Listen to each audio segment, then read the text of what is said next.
Hello YouTube. It's been a while since I made a video and I wanted to take a break from astrophotography for a little bit. The skies have been pretty cloudy in California. It's been raining, it's been snowing, depending on where you are. So I decided to take a break. I didn't have that much data to show. I was getting ready to submit my images for the Astrophotography of the Year contest that's held by the Royal Astronomy Museum of Greenwich in London, and I wanted to show one of the images I submitted today. It's an object I shot many times, and I think I won't be shooting it for some time unless I get a much bigger telescope with a different focal view. I think I've shot it enough times that I have it in all sorts of sizes and all different types, different focal lengths. That's the Rosette Nebula and specifically the Bok Globules. Now, I've taken quite a few images of this with my old trust tube, the GSO, with ponders, and it's a beautiful object to image. It's got all of the three gases that we usually capture in narrowband: sulfur, hydrogen, and oxygen, and it's pretty rich in all of them. So it's a pretty nice target. There's plenty of nebulosity, plenty of detail. It never disappoints. But today we're going to take a look at an image I took at the beginning of this year, when I had maybe a week or two of clear skies. It's about 32 hours of data, about 10 hours per channel. I think hydrogen has slightly more because I always try to get more in case I use it for luminance. But let's take a look at the equipment and the image. So this is the telescope. If you haven't seen my videos, this is my largest workhorse. It's a 12.5-inch Officina Stellare telescope. 12.5 inches is the size of the primary mirror that's held somewhere in here, and it's a very good instrument. It's a professional grade, observatory grade telescope. It's 1680 millimeters focal length with a f ratio of f5.4, so very fast for something that size. It is very fast. It's being guided by my mount, the Paramount ME I. It's a very good solid mount that's made out of aluminium. It's got weird blocky design from Software Biscay, but it works very well, and also looks pretty cool. Now I use a QHY 600 mono camera at the back. It's a CMOS sensor. It's really good. It's the same sensor you can find in the Sony R7, A7R4 and R5, but in mono without the Bayer matrix. It's really good, very sensitive, high resolution, 61 megapixels, and very easy to use once you learn how to deal with it. I have a filter wheel in front of that here, which houses my Chroma filters. In this case, I have an 8 nanometer hydrogen alpha filter because hydrogen is pretty good at 8 nanometers. The moon doesn't really affect it, and you capture more signal, and the contrast is pretty good. Then I have 3 nanometers. I have a 3 nanometer O3 and a 3 nanometer S2. That's because those, especially O3, is much more influenced by light pollution and the moon. I have a computer at the top that collects all the data and stores it, and I control it remotely from inside the house. I don't have to be out there. I don't have any kind of control from the actual by the mount. I think I only have a hand controller to move the mount if I want to, but I have no other ways of controlling it but through remote operation. I have a Sato 3-inch focuser, very good, very precise. It's been working for a long time. It doesn't even need power, it just works off USB-C. So I couldn't be happier with this focuser. I've had it now for 3 years, never had a problem. Software works really well, ASCOM works really well, and it's made in Italy, so it's all red, which is also cool because it matches the theme. Now, here are some of the older images I took. This is a couple of years old, taken with a trust tube and my CCD. It was a Moravian 16200. This is a piece of the Rosette Nebula. As you can see, the detail is pretty good, but it took, I don't know, maybe 25, 60, 30 hours to get this at half-an-hour exposures. It was much harder to capture the amount of detail I wanted with a CCD. Now, I did have a better image that I did with the trust tube and the QHY 600, but still, the 12.5 inch telescope that we have behind me has smaller star size, it's faster, and it's also much better mechanically built than the GSO. So this was taken with a GSO truss tube. Good image. I really like the way it turned out. Nice details in the Bok Globules.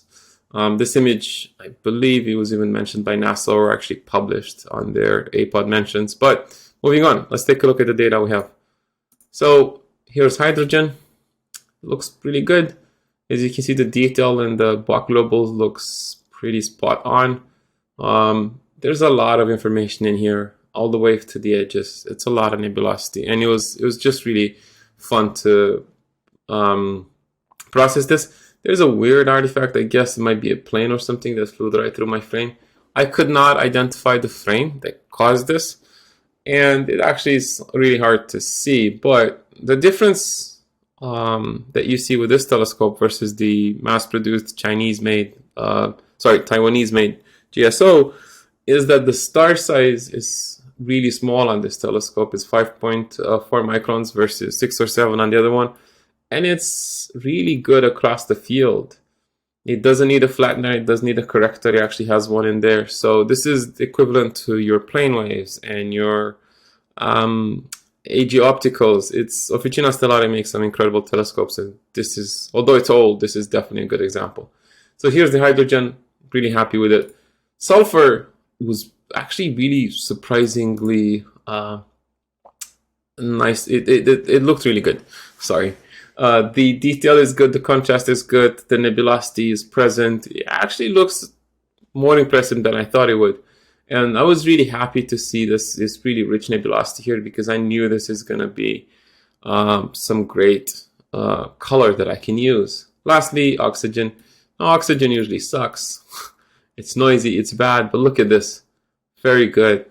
Not really that noisy. I have not done any noise reduction. I haven't done anything to these frames. I think I tried to do a dynamic background extraction, but there was no gains. It just looks good, no problems. So let's take a look at the stack. I just did a regular SHO stack. The details look good. Then I did a blood exterminator, and look at this. Like I said, the sulfur really starts showing here with the hydrogen.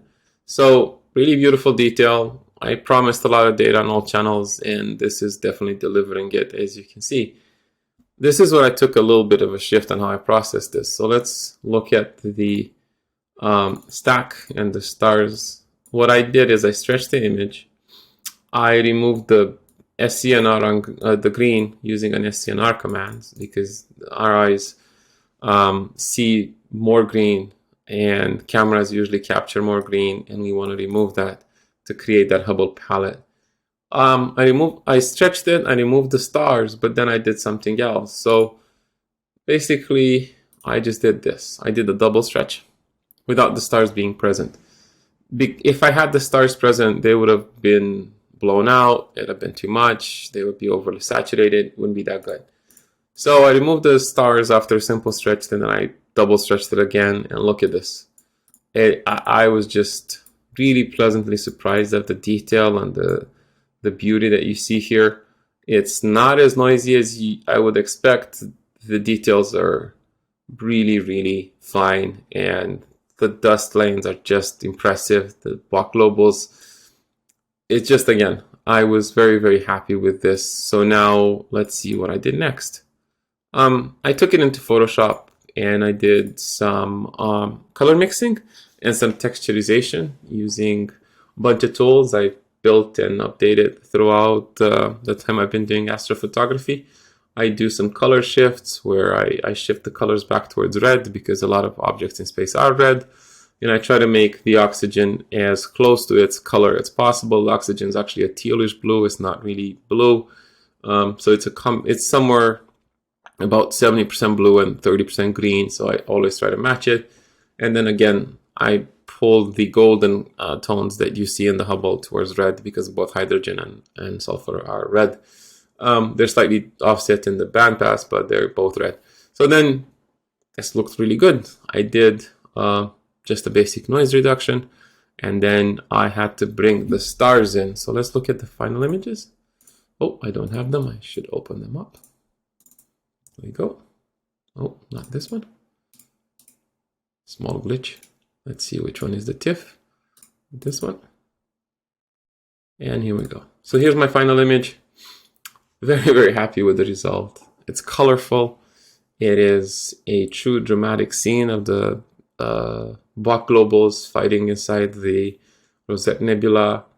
It just, again, I always say that I'm happy with my images, but it's very hard to be content with an object and to say, oh, I'll shoot it again for a while. And this is what I am with Rosette Nebula. I actually took a mosaic, so a 2-panel mosaic of this. Maybe I'll do a video on it. That's over about 60-70 hours. But just this piece blows the other side right out of the water. So I decided not to do the mosaic or post it yet, just to focus on this piece. Really sharp detail, really beautiful image. Looking forward to see what you guys think on YouTube. And also, if you have comments, suggestions, feel free to leave them in the comments area. And I hope to be having some clear skies at some point. We in California love the rain, so I'm not complaining, but I hope towards the month of April I might have some more clear skies to do imaging.